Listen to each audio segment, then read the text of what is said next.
Bonsoir, docteur Dickès. Donc, nous faisons cette deuxième partie de votre bouquin sur la fin de l'espèce humaine. Donc, on a déjà abordé la première partie qui traitait surtout de la génétique, de tout ce dont on pouvait... et de la biologie, oui. Oui, de toute la biologie. On va parler maintenant plutôt de la robotique et de l'intelligence artificielle. Alors peut-être que ça va plus parler aux spectateurs parce qu'ils s'en rendent compte, ils ont leur iPhone, ils ont leur petite chose sous la main, donc ils se rendent compte de des progrès entre guillemets qui se font. Alors, ce qui nous intéresse, c'est de savoir, ce que vous nous avez dit tout à l'heure, c'est de savoir pourquoi Google s'intéresse-t-il tant, Google qui est une firme immense, pourquoi s'intéresse-t-il tant à l'intelligence artificielle?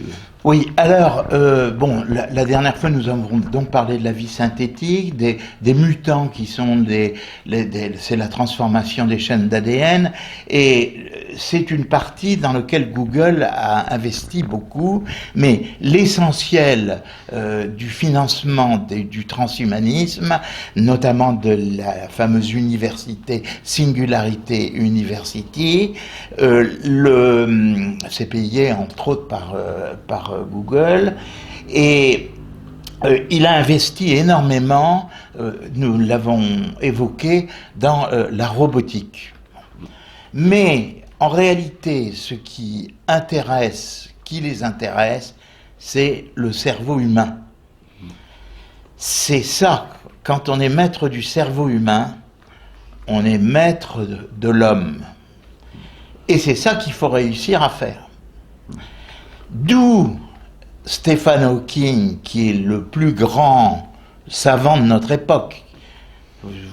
Tout le monde le connaît, c'est lui qui a découvert les trous noirs dans l'espace. D'ailleurs, c'est très compliqué ces histoires-là, j'ai jamais rien compris. Bon, donc Stephen Hawking, c'est un génie. Hein. Il est paralysé de tout le corps parce qu'il a une maladie sclérose latérale amyotrophique, et il a mis au point un appareillage qui lui permet de parler sans corde vocale, et un petit peu par la pensée. C'est un homme d'une intelligence extraordinaire, et il nous met en garde en nous disant: je pense que le jour où l'intelligence artificielle dépassera l'homme, la race humaine disparaîtra. Par parenthèse, il utilise le terme de race qui n'existe pas. Que Hollande nous a fait disparaître du dictionnaire, oui. Parce que les races n'existent pas. Oui. Bon. Donc on se demande s'il y a des gens qui... Oui. Les races n'existent pas. Bon. Alors il utilise le race. La race humaine peut disparaître. Alors on va étudier pourquoi, si vous le voulez bien.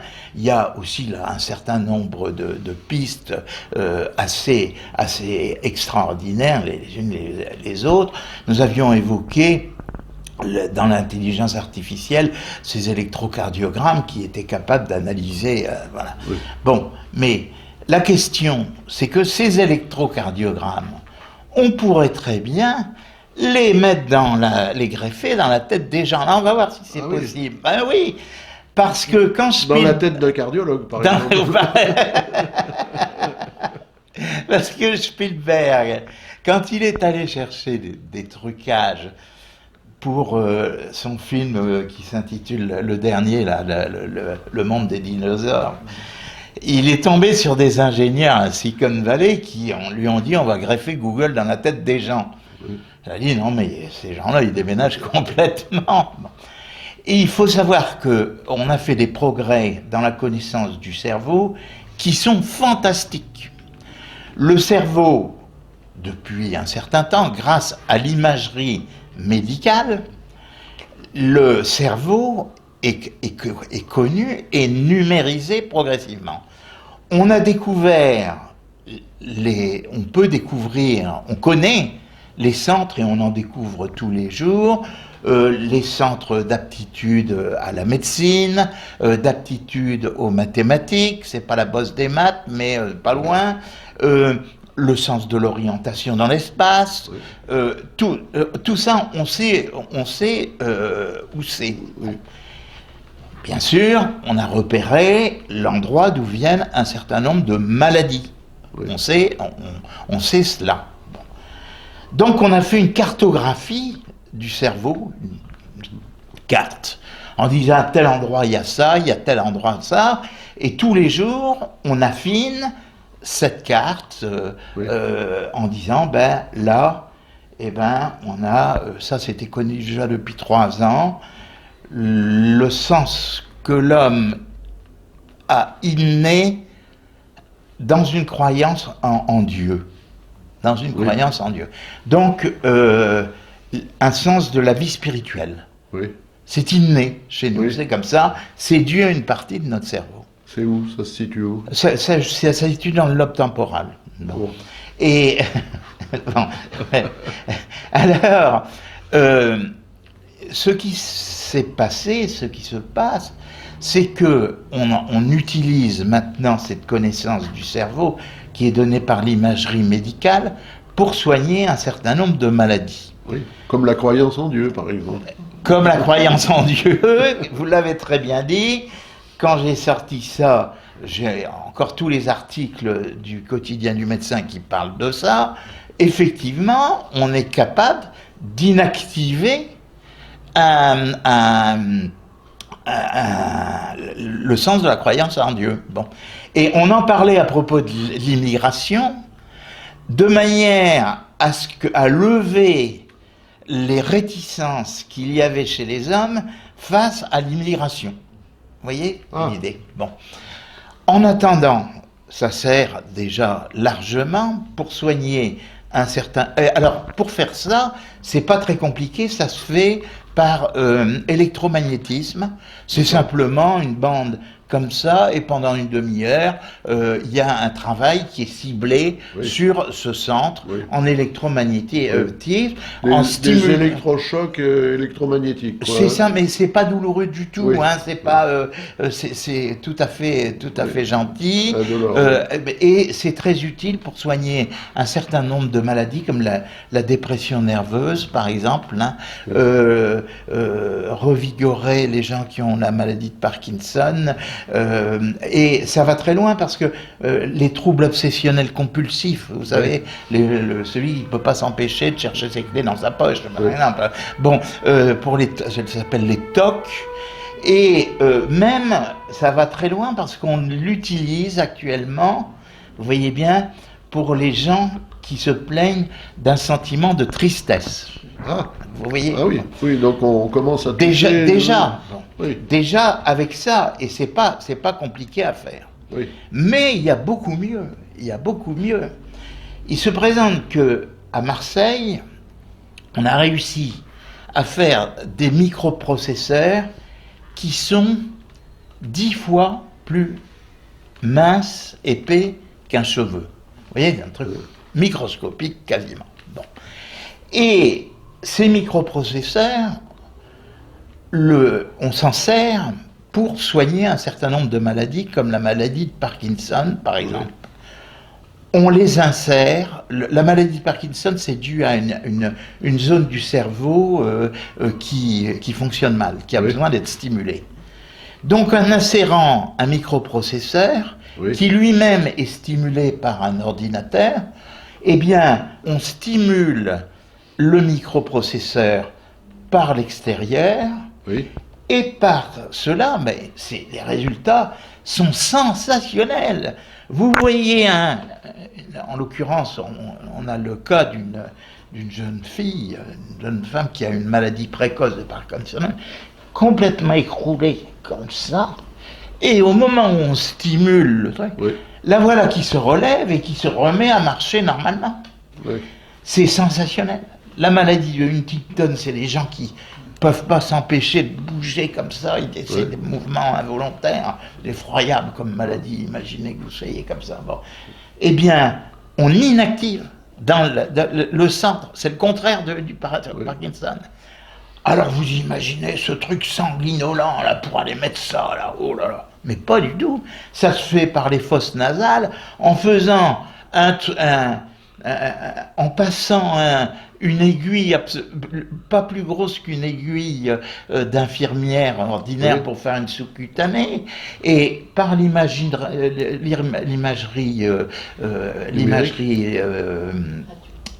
radiologique, eh bien, on repère l'endroit où on veut aller et on dépose ces stimulateurs à l'endroit que l'on veut. Eh bien, actuellement, il y a 40 000 personnes en France qui ont ça. 40 000 personnes qui sont soignées comme ça. Alors, il y a des indications bien précises. Oui. Oh, d'accord. Donc, il est facile actuellement de contrôler la pensée des gens par des dispositifs de genre. Oui. Et il s'est développé à la suite des guerres américaines. Beaucoup de soldats avaient perdu des membres, oui. Et on leur mettait des prothèses, oui. Si vous voulez, et on leur mettait des prothèses, et ces prothèses étaient commandées par leur cerveau. Il y a un certain entraînement à faire. Oui. En France, il y a un Portugais qui s'appelait, je ne sais plus très bien, qui a bénéficié, ça a été le premier Français à bénéficier de ça, oui. Pour trois doigts de la main, oui. Qui a été passé dans une moissonneuse batteuse ou je ne sais plus quoi. Bon. Donc, actuellement se développe la commande par la pensée. D'accord. Bon. Et ça va tellement loin que maintenant, il est possible de lire les pensées des gens. Oui. Et même de les faire passer par un portique où on lira leurs pensées. C'est formidable, hein, ça, oui, c'est extraordinaire. Oui. Oui. Donc, c'est une prise en charge du cerveau, et il y a une perspective, c'est ce qu'on appelle l'homme augmenté, oui. Qui est le cheval un des chevaux de bataille des transhumanistes. Oui. C'est qu'on va augmenter l'intelligence des gens. Oui. Alors, on peut se dire, mais comme vous le soulignez, si on fait vivre les gens très longtemps, parce oui. Qu'actuellement l'espérance de vie pour nous, c'est 3 mois en plus chaque année. Oui. Donc, dans 20 ans, la Terre va être peuplée, oui, bah oui, ça va être une immense maison de retraite. Ah oui, bon. Attali ne sera pas content. Voilà. Alors, qu'est-ce qu'on va faire de tous ces gens-là? On va les euthanasier, alors qu'on travaille pour qu'ils vivent plus longtemps. Oui, enfin, oui. Or, la perspective des transhumanistes, c'est l'immortalité. Oui. L'immortalité. Pas pour tous. C'est-à-dire que les gens, pour ceux qui auront beaucoup d'argent, l'immortalité, comment est-ce qu'on peut l'obtenir? Oui. Et comme il y a de plus en plus de gens sur la Terre, oui. Qu'allons-nous faire? Eh bien, l'idée est tout simplement de numériser le cerveau des gens, de les numériser sous forme informatique, sous forme d'un ordinateur, et puis ça leur assurera une forme d'éternité. Bon, il y a d'autres pistes, comme par exemple, je voyais ça, c'était avant-hier, dans le Figaro, ils expliquaient qu'il y a un groupe qui s'appelle Human, H-U-M-A-I, qui actuellement étudie la possibilité de congeler les cerveaux, oui. Et de les faire renaître dans 20 ans ou dans 30 ans. Oui. Bon. Il y a un gars qui s'appelle Ewers qui a trouvé un moyen de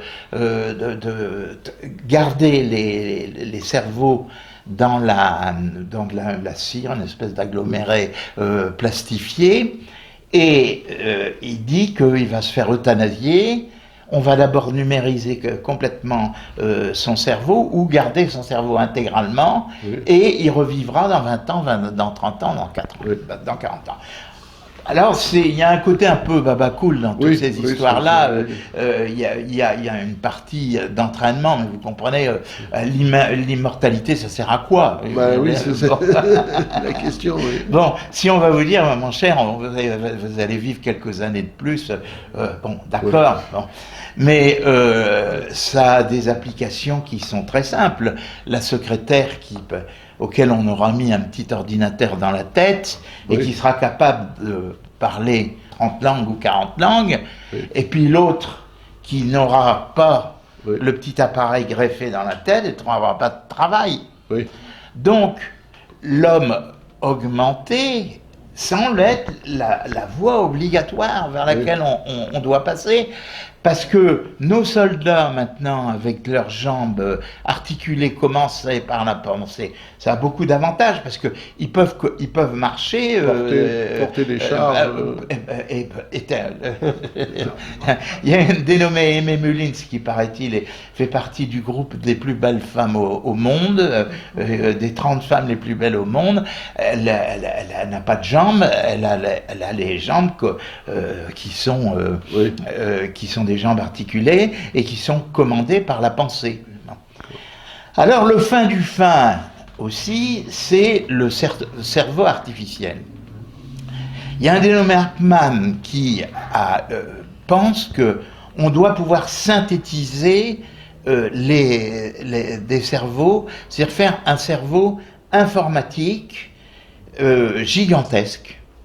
C'est-à-dire un cerveau qui vraiment fonctionnerait comme le cerveau de l'homme.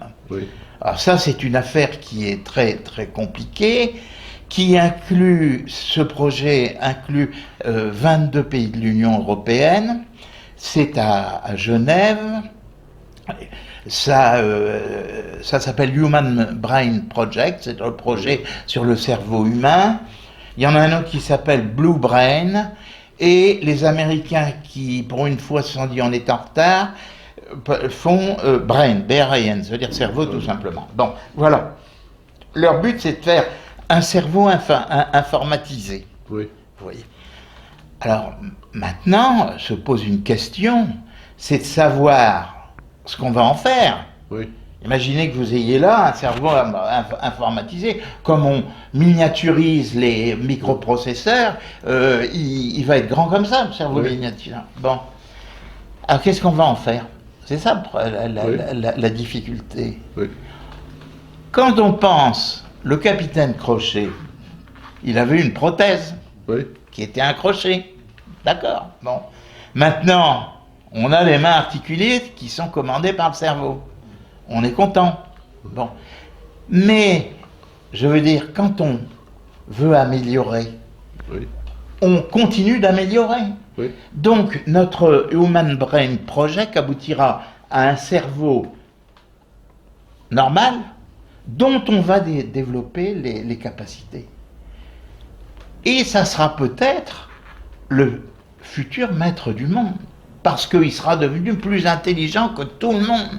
Ce cerveau sera devenu Et le monde, on peut imaginer que le monde soit dirigé par ce cerveau artificiel mis au point par l'Human Brain Project.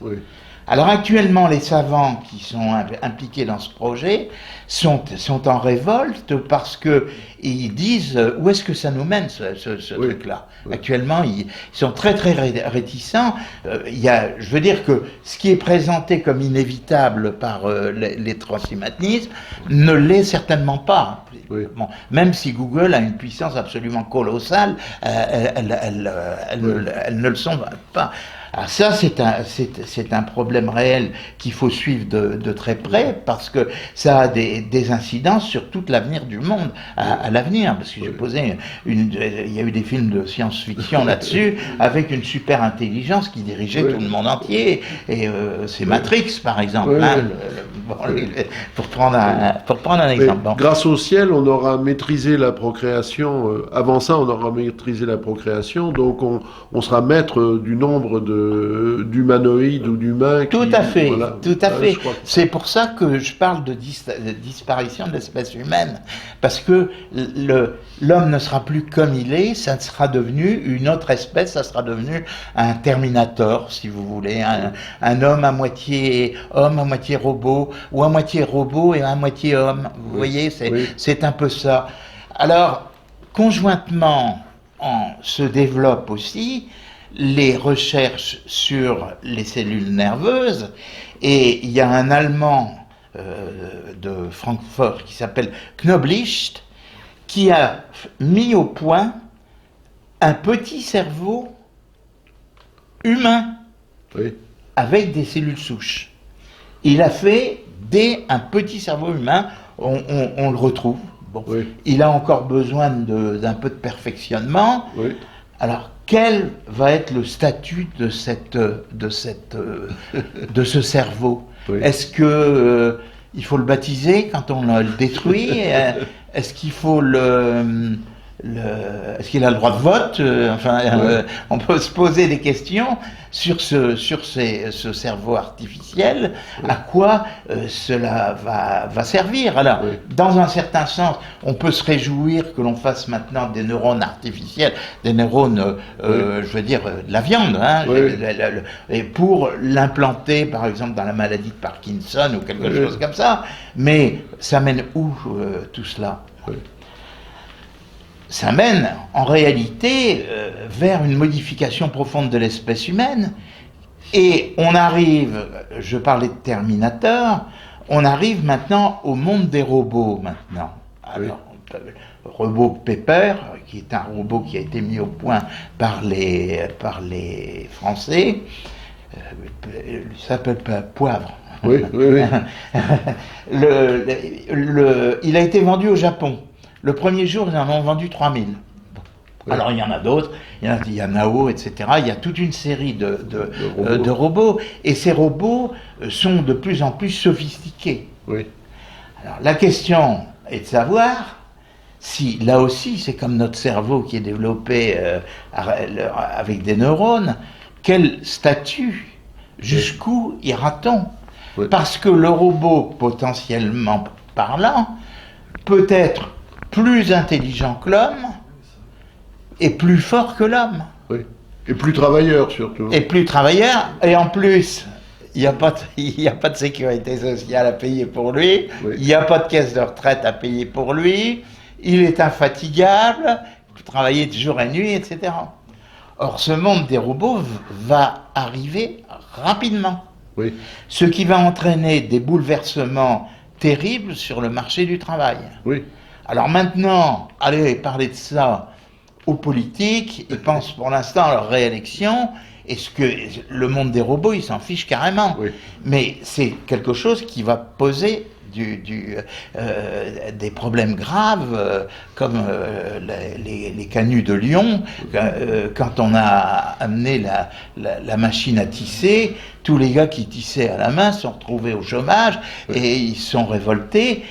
Est-ce qu'on ne risque pas des troubles de cette nature-là, parce que on va remplacer progressivement les hommes par des robots qui seront de plus en plus intelligents et de plus en plus efficaces. Alors maintenant, on me pose inévitablement la question, mais est-ce qu'ils vont avoir une âme?